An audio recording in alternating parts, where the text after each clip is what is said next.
is an amphibian?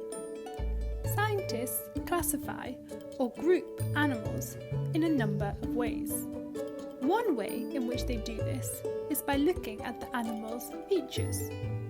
Amphibians, such as salamanders, frogs, and axolotls, have many features that make them unique from other animals. One of the most interesting characteristics of amphibians is that they are able to live both on land and in water. Amphibians, like reptiles, are cold-blooded.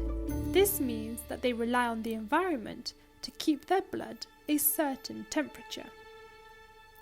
However, unlike reptiles which have scales, amphibians have moist skin.